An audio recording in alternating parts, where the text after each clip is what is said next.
As far as we can tell, our first ancestors' rock carvings were magic. If you look at the cave paintings in France, what you see is a shaman in a mask, dancing, pretending to be an antelope, and herds of bison and antelope. They were doing magic.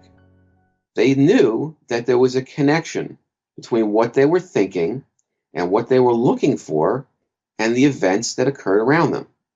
That's a direct demonstration of them using this for survival reasons. Now, they weren't physicists. They weren't psychologically minded. They were hungry. So if they noticed a slight advantage when the shaman put on a mask and danced, then damn it, they were going to have the shaman put on a mask and dance because they had kids to feed. Very practical. They didn't need to know how it works. We're very physical creatures. Two of those emotions, anger and love, cause the organism to move towards things. Love to preserve things, and be grateful for them. Anger to change things, to change the environment. Fear and revulsion are different ways of moving away from something. So we're very physically oriented, just the way our neural tissue, we think in sensory signals. Anybody, for instance, that does hallucinogens and sees all these visual patterns on the inside, they're watching data processing. They're seeing this supercomputer processing information in terms of senses, visual images, sounds, physical sensations, smells, and tastes. That's the way we think. Now, the downside is that, the brain processes your experiences for decades. We can actually use fMRI scanners now to watch people's brains think. We can see the data transfers. And if someone is traumatized, we can see the pattern, that the brain's working on, and we can actually watch things like PTSD over decades. Traumatic events, some people, their brains continue to try to associate and process them away for their entire lives. So, for instance, everybody knows somebody whose life is in perpetual crisis. Now, a lot of times, as a psychologist, I find, for instance, a kid is molested by a parent. Some drastic cosmic disaster occurs to this person at a vulnerable stage. They may never be able to resolve that, and all the experience they have from that point on are trying to be associated and filed away relative to the trauma. Now, in order to function in the world, a lot of people that have had these kind of PTSD-causing experiences, they'll forget them. They'll push them out of conscious awareness, out of that little walnut-sized piece of the brain, into the automatic processes in the brain. Unfortunately, they don't go away. They're not sitting in a bucket somewhere. They're active data. They're massive mathematical formulas. Your brain is a miracle. The brain you're using right now to listen to this has more computational power than every computer on the planet wired together. You have 200 billion neurons in your head. Each one of them is about as powerful as a laptop, and they're all connected to as many as 200,000 others. What you're doing is a miracle. Everything you experience is present moment. People think memory is a tape recorder. It's not. Everything is current. It's all data, formulas that are actively floating and processing in the brain. You might have had the experience of having a hangout with friends of yours, and you start to reminisce about old times. And someone says, well, yeah, I remember you were wearing that green shirt, and she came up to you, and then he did this. And the person next to you, no. He was wearing the shirt, and she didn't get here till later. And everybody's got a different version, and eventually maybe they'll all agree to a version. The reason everybody remembers it differently is because nobody's a tape recorder. Every experience you have changes your memories. It associates those formulas, those massive pieces of mathematics that are the neural signals, average into other mathematical neural signals in the brain and shape who you are in the present moment. Synchronistic events reflect all of this. Memories, fantasies, altered memories and fantasies, expectations, desires, hopes. It's all data signal. There's no difference between intellectual thoughts and emotion. It's all math in the brain, experienced in different ways.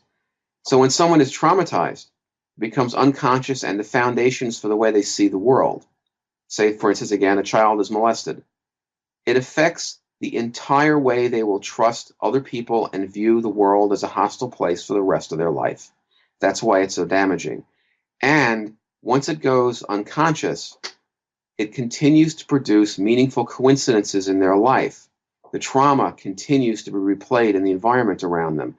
They tweak their environment to try to replay the events, to try to resolve them. This is why you see people in these same damaging, destructive relationships over and over and over again. They're trying to find the formula and trying to solve it. They're reproducing it around them. And because we have this evolutionary gift, they're also giving a greater chance that the environment will present them with the circumstances to recreate the trauma they're experiencing. Be careful what you wish for. Okay, so the actual theory of thought forms, the stuff that we derived out of, Eastern religions and that sort of changed in the Western ones, supposedly everything is a thought form.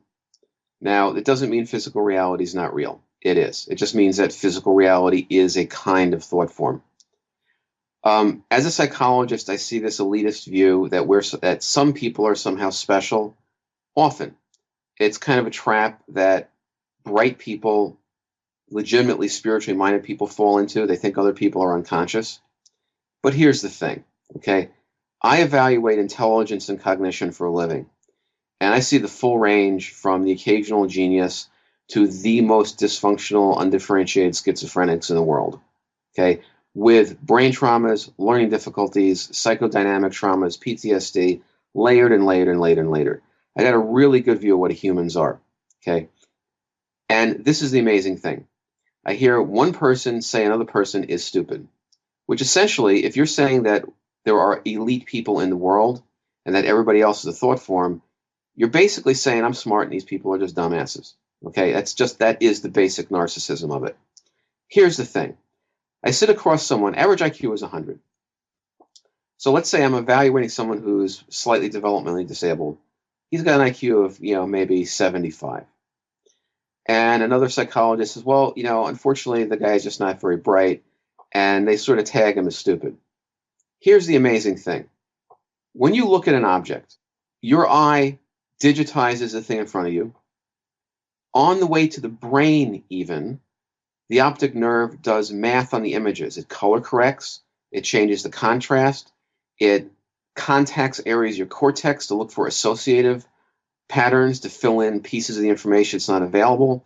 It does mathematics on the image that our current mathematicians are literally saying is impossible. That's how complex it is. That is the most common physiological function. We are miracles. Miracles.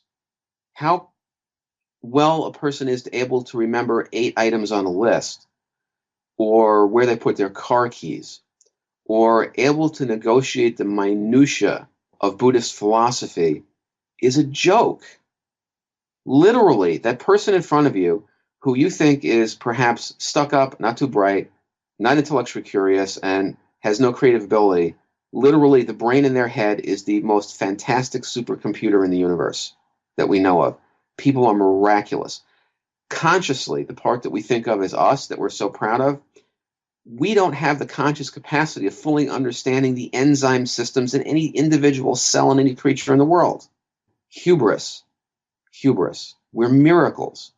True spirituality, in my opinion, and I have lots of opinions, has nothing to do with anything but connectedness. How connected are you? Einstein, he had one of the most profound spiritual minds of the 20th century. He expressed in mathematical and physical terms that there are no such thing as individual particles or objects. It's field physics. It's field strength. The particles in the matter around you are just local concentrations of the space. Space is an electromagnetic field. It's energy. The laptop in front of me is condensed space. It's the same space as you are listening to this broadcast.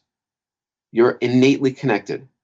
String theory is now telling us that there are inclusive dimensions. We normally think of 4 dimensions, 3 of space, 1 of time. Well, they solved unified field theory in the late 90s. There's 11 dimensions in physical reality. 11. Some of them are so small that their entire universe is crumpled into a particle. Some of them have more dimensions of time and space that are so inclusive they operate outside of time and space as well as in it, just like Jung's acausal connecting principles. My studies of religion and philosophy say that these dimensions of physics that we're just now mathematically theorizing, not yet proved, but likely to be a good bet, they are consciousness. Now, these people that you walk around and look at, the answer to the riddle of consciousness is actually very, very simple. Matter and energy is consciousness. People, us, the self-consciousness, is an illusion in the brain. It's a bunch of self-referential computer loops. That's it. Now, that's a little disheartening at first when you want to survive as an individual, but when you realize that you are not separate from the people around you, literally, your fields, your energy, is the same as theirs. There's no lack of connection. It comes harder to look at somebody and go, they're a dumbass. It becomes harder to look at somebody and say, well, they're not that insightful. Well, in fact, they're you. They are you. We're all connected. Some of these dimensions are connected to the point where even the individuality merges. This was Jung's point in the collective unconscious. Every mystical system beyond the religious dogma, all the mystics, the yogis, the shamans are saying the same thing. As you progress up the planes of consciousness, which I see as getting further and further up into the cortex in the brain, the lines of distinction between separation blur. So if you're a shaman and you're playing with thought forms on the astral plane, on some level you're creating them. Yes, you create these things in your aura all the time. They are made of the matter and energy of the next set of dimensions up. They're physical things with extra dimensions and extra ranges. That just so happens that the ranges just above us are created out of what we consider emotional energy, and then mental energy, and then spiritual energy. Each level is more inclusive. The shaman on the lower astral believes that he's dealing with earth spirits, parts of people's lost souls, that they're separate things, and that you're manipulating them like fruit in the market. An advanced shaman, bordering on mysticism, say on the top of the astral plane, bordering on the mental, realizes that what he's looking at is his own thoughts. That these are not separate creatures, separate identities, separate beings. These are parts of his own thoughts. The mystic, the yogi, that branches into true spirituality, realizes that we are all thought forms. We are all thoughts in a larger collective entity. And it's us. It's not some frightening, individual, depriving, dissolution-oriented kind of thing. You find out that they are you. And this is not only the basis for understanding in a lot of ways how these synchronistic events are possible, it's the most rational reason for compassion, for empathy that there is. Because these people that you're judging, they're you. Now, neurologically, the correlation to this is you don't experience the real world. That little piece of walnut up in your head, that's you, has no direct contact with the outside reality whatsoever. Everything you experience is constructed in areas of memory behind the frontal lobe. There's a stage, literally. Like Shakespeare, all the world's a stage. Everything you experience is being constructed in sort of a matrix computer in your head.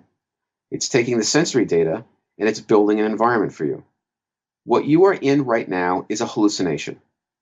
It's the same area of the brain that you dream with. It's the same area of the brain that schizophrenics hallucinate with. You are absolutely 100% hallucinating your reality right now. Yes, the environment's real, but the version you get to experience is constructed by your brain. You are living neural activity. And you are deleting parts of it and enhancing parts of it right now. This miracle means that when you see another person, what you are experiencing is a brain construct that is a cartoon representation, a vastly simplistic form of the person that's actually out there. Some people have no empathy because their brain can't do that part of the programming. They cannot recognize the commonality. You can recognize and empathize with people because you've built a model of the person in your head. You are literally relating to a computer construct that is simulating what that person may be feeling and what they might want. And you too are a program running on that stage.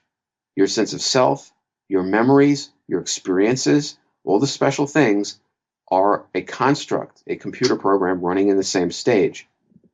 This means when you hate someone, when you differentiate against them, when you attack someone, when you judge them, what you're judging is your internal image of them. You are literally attacking part of your neurology. It's a wonderful excuse for being compassionate with people, with not being judgmental and trying to do the best for everybody. Because what you're experiencing, ultimately, undeniably, is yourself. And I believe that's the basis of spirituality, not thinking that one group of people is more special or evolved than another. All right, so we're taught in this society to value linear empirical thinking.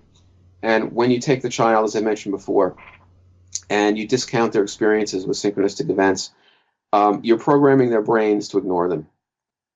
If you tell your brain that these events are not real, not important, it will take you at your word and it will filter them out and you won't see them.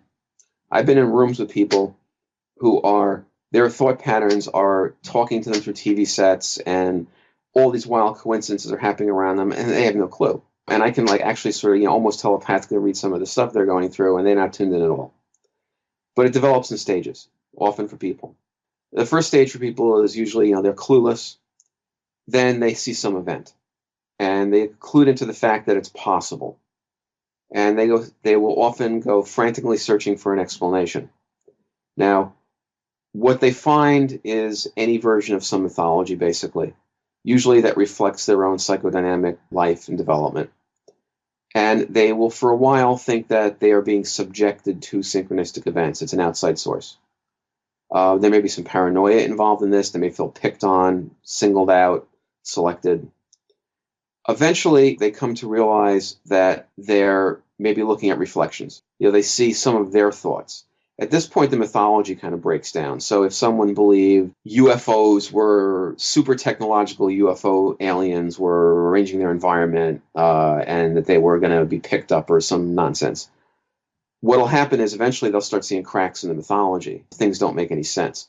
You gradually work through some of your defense mechanisms and you don't need them anymore. You get freaked out and amazed long enough, it becomes more like day to day. And so you start to realize that the mythologies aren't necessarily true. You're looking at statements that don't come to pass, and you start to realize that, well, what are they making fun of me? And then eventually you kind of realize, well, no, I'm seeing thoughts. I'm seeing my own thoughts. So there may be a period of time where it's like, well, who is mocking me by reflecting my thoughts back at me through the environment? Eventually, by hanging out with it enough, you figure out there's nobody there. There's no outside entity at all. You're looking at a mirror. When you realize that, there's usually some considerable terror involved. There's this sort of terrible freedom if you're seeing your thoughts reflected. Oh my God, am I going to really mess up my life? Am I going to cause some disaster to happen? And my deepest fear is going to come true. Well, people's deepest fears do come true, but they come true as synchronistic events like dreams. They don't actually happen. They just may scream at your face that they're going to happen. You're going to die. You're going to do this. The world's going to, and eventually, after none of that stuff happens, you realize that you're just going to a horror movie and scaring yourself. Because, people enjoy their emotions. That's why we have horror movies. People pay to be scared. After people are done frightening themselves silly for a while, undergoing what Jung called the dark night of the soul, you calm down. You realize you're looking at reflections. There's no harm in them. They don't cause anything. And then if you are lucky, you go, hey, something? This could be fun. And then you start focusing your thoughts on specific patterns that you choose. And in doing this, they start to reflect back.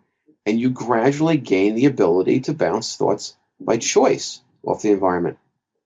Now, one of the dangers before this, back a few stages, is that people are evolved to think in terms of other people. That stage you have in your mind that you create reality on is full of people. That's how you think. You think animistically. Our ancestors believed everything was a lie. Now, they were right. Everything's not consciously aware, but matter and energy are alive. They are consciousness. And you can construct on your little stage in your head people that will talk through the synchronistic events. One of the exercises in the book is talking to God, which is real simple. You pretend you're talking to God and it talks back. And it talks back in whatever you expect it to be. you're a Christian, it'll talk back as a Christian God. If you're Islamic, it'll talk back as Allah. If you're Buddhist, it becomes a bodhisattva. But ultimately, you're talking to a thought form on your own neurological stage. When I said that we think in terms of sensory data, we're juggling massive amounts of information that are tiny bits of sensation, memory, visual image, hearing, tastes. They're formulas, but they are physical things in our brains. That's what thought forms are. They're manifested externally as real objects, but they represent those things. If I want to create a thought form to change the events in an area, or go doing something alchemical in the environment, play with them, the thing I construct represents a set of emotions and thoughts. That's what they are. And neurologically in our heads, that's what our data processing is. We're manipulating thought forms. Okay? It's all data processing. So realizing that, you get to design personalities in the environment if you want them. You can talk to the environment like it's a CIA conspiracy. You can talk to the environment like it's your deceased ancestors trying to help you out. You can talk to the environment like it's Betty Boop, and it will talk back to you in that pattern of personality, because ultimately the meanings are constructed on that neurological stage in your head. So eventually, if you come to the end of your bus journey, out of sort of ignorance and confusion, you realize that this is the ability to be the playwright of your environment. Without manipulating people, without doing things to anybody else, you are creating your own mythology, as Joseph Campbell would put it. There's an explanation in physics for how this is happening. You are not manipulating your environment. There are an infinite amount of probabilities around you. This is now the actual conservative theory of physics. An infinite amount of probable universes in the space with you right now. You're moving through them. Your thoughts, your emotions create thought forms. They create gravitational effects, and you move through the probabilities. The thing that never made sense about magic and synchronicity was that you're manipulating the environment, and that would require you to be changing the entire universe to do these things. You're not manipulating the environment. You're manipulating your position within the infinite probabilities. The passage of time itself is going from one probable universe to the other. These membranes, universes, are probably separated by the smallest possible quantum particle space, which means that in any millimeter, there's an uncounted trillions number of them. And that time progresses because we move from one to the next normally. Nothing unusual about it. In Star Trek and science fiction, when they run out of ideas, they have people jump to alternate universes to meet other versions of themselves. Well, you're actually doing that. That's normal. You're passing through trillions of alternative probabilities every instant.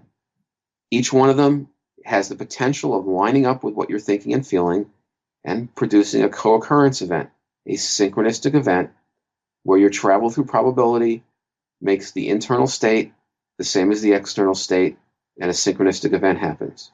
There is no energy required. There is no manipulation required. You don't change anybody or anything. So, if you want to play Gandalf in Lord of the Rings or Luke Skywalker in your environment, and suddenly have kids running by with lightsabers and having people asking you questions and reversing their pronouns for some reason, like Yoda accidentally, like you're in the Star Wars universe, you absolutely can do that, and synchronicity will joyously play along with you, and you are not changing the reality of any of those people. You are not altering physical events in any way. You are now positioning yourself amongst the infinite probabilities, 3 to 5% by your own choice. People always do this. This is not a skill. It's not something you develop. This is normal. Everybody does this. Unfortunately, sort of once you know this, your universe is kind of changed forever. Now you can tone it up or down. You can ignore synchronistic events, get bored with them essentially, and they'll stop manifesting as intensely. If you focus on them and expect them to happen, think about them, your brain will start showing them to you again. You have the natural ability to tune them up or down in intensity, to choose their content, and to choose what emotions they reflect back with you. You are the playwright for your own stage. And that, in my opinion, along with the ultimate realization that, we are kind of unified, is where synchronistic events lead. And it's the opportunity and the challenge. It is a freedom. It is a choice. It is not a responsibility. It is a gift. And being cognizant of it gives you the choice of playing with it or not. I've had times where I've turned this off for months at a time because it's too distracting. Too much work to do, too much family stuff to do, there's kids to raise, there's, stuff to do. But as a way of knowing what's going on with you internally, of being able to watch your environment, to choose an enjoyable theme, and then listen to the daily processing of your unconscious in the context of the outside world, it's fun, and I think it's beneficial. And that's what I was trying to get across to people in the book, that, you can have a great time with this. Just don't fool yourself. Just know what it is for what it is. This is a mirror.